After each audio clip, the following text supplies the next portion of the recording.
Hey everybody, and welcome back to FSi DFS. I'm McKinley412. Hope you're all having a nice and wonderful week as we kind of head into the weekend here. Looking at the 4-game early slate in the video, that's it. But if you're looking for the main, I think it's a 10-game slate happening later tonight. Come back to this video. We'll have it down in this. We'll have some of our thoughts in the either the description or in the comments below.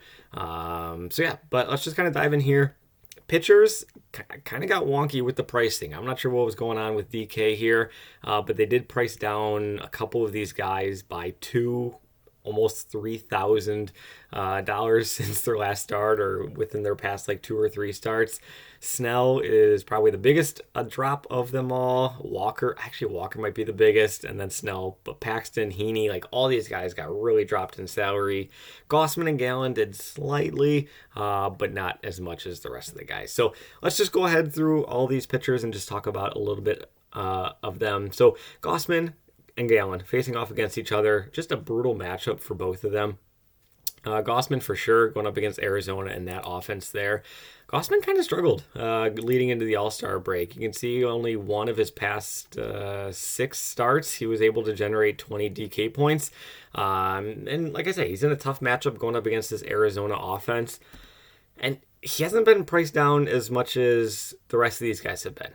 He's not a fade by any means. He certainly should be in your player pool. Like if you're building a 20 lineups or so, and it's only 4-game slate, you got to get really different. But I don't think that he's going to garner a whole lot of ownership because, well, I think there's other pitchers on this slate that are just far too mispriced in the matchups that they are in. Gallen on the other side, like Gossman, he's a fine pitcher. He's a fine play. He just led the NL, opened for the NL in the All-Star game on Tuesday. Again, he's got great case stuff. He's a solid pitcher. Just a tough matchup against a Toronto team that just doesn't strike out too much. And he's not really priced down like the other guys are. So Gallen and Gossman, kind of the same thing. Just tough matchup. Totally fine with them, though, if you do want to go there in GPP. Paxton, he's got a nice matchup against Chicago. Pay attention to the weather here. It looks like the winds are going to be blowing out, but I'm not sure if there's like a large rain threat or not. I don't think there is. Slight rain chance is there, though. Recording this the night before, as you can see, so just kind of keep an eye on that as you do get closer to lock. Paxton has been phenomenal. He's got 48 strikeouts to 8 walks since June 1st. 48 to 8. That's a pretty good ratio. He's been able to provide like a pretty solid and decent floor here. Now he's got the Cubs. Vegas doesn't seem too confident in Paxton, though, and what that Boston bullpen can do. Chicago actually has the second highest implied run total as the odds came out here tonight. But yeah, Chicago, believe it or not, second highest run total on the slate. Given Paxton and how well he's done recently, they don't seem to care. And I tend to trust Vegas, then I trust my own research, and I feel like a lot of us should as well. Going on to Blake Snell, I think this is kind of like where the chalk is going to be. Blake Snell has been absolutely ridiculous. He's only allowed 4 earned runs in the past 9 starts. It's incredible what he's been doing. The ERA is below 1 in those 9 starts. He's the hottest pitcher in the league. His strikeout rate is through the roof. The main one concern with Snell is his walk rate. He does get into trouble with walks. He's kind of been this way his whole career. When he's on, he's an ace, number one, like one of the best pitchers in the league. But he can really, struggle from time to time. So I do think that Philly could be a really intriguing GPP stack if you do want to go that route. I think a lot of people are going to remember Snell, going into the All-Star break and what he was able to do and just think he's going to continue it on. Not always the case. Not always the case with that break that does occur. There is that extra 1 to 2 days of rest that some pitchers are going to be facing here. So it kind of throws off the routine ever so slightly. It's not a lot, but it can do that there. So Snell, I still think he's going to be extremely popular. You can see he's dropped from 10.3K just 3 starts ago to 8.2K, while having like one of the best 5-game stretches that you can get from a pitcher in the major leagues. Marcus Strowman, tough matchup. Not tough. It's a fine matchup going up against Boston.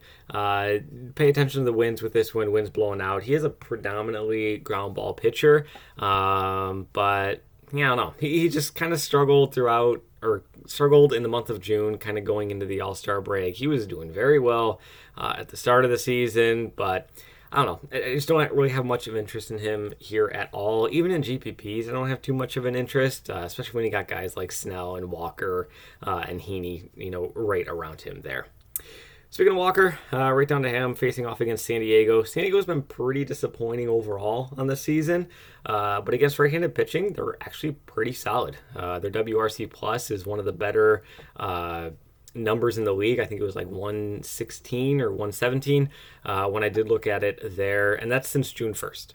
June 1st. I feel like I do need to clarify that. So their offense is ramping up a little bit more here in the past month or so. Walker, he was great. He's 9.3K in his last start. They bumped him down to 6.6 because he only generated 21 DK points. I don't know.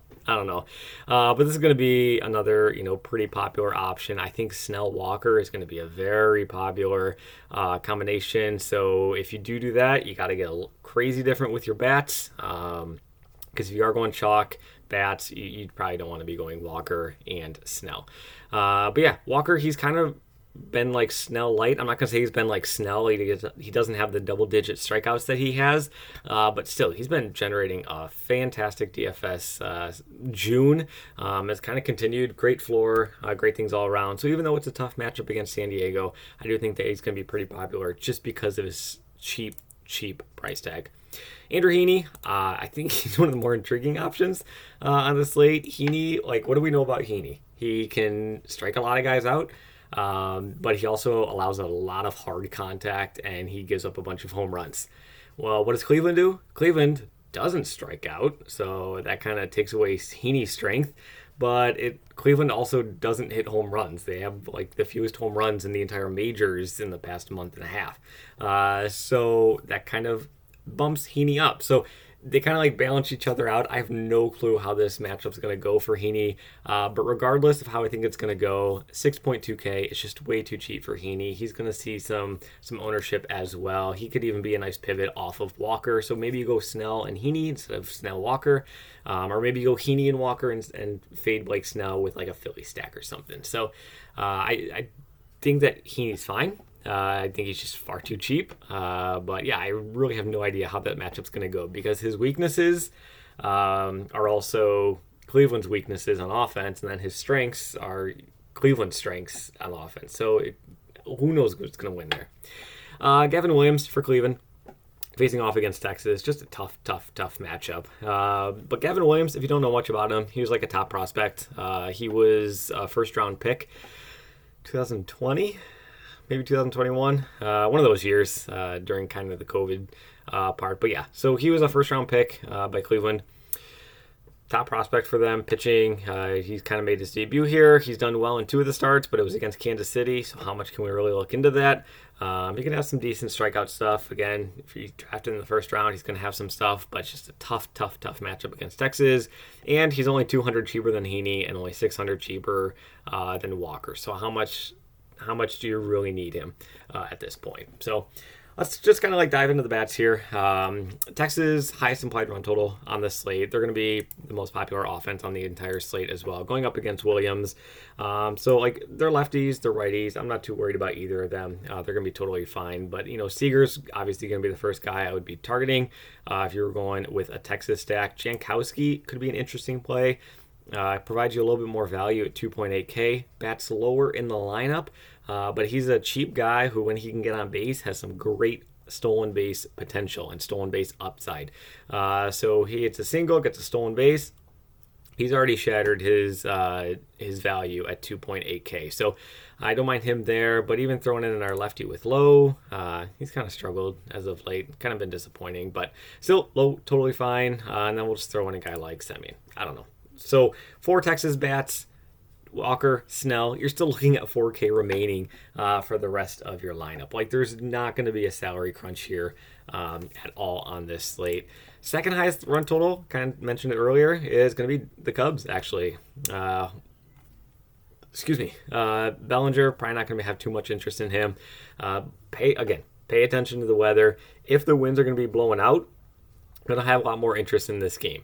But if they're blowing in, obviously not going to have a whole lot of interest in this game. So please pay attention to that as you do move forward. So third base, you're going to have Morale, you're going to have Wisdom as options for you. Probably Hap would be the guy I would be targeting if I was going to be going to the outfield here. So I'm not going to build a full lineup. I should probably stop clicking players. But you can kind of see really, really quickly, there's not going to be any issue in terms of salary on this entire slate.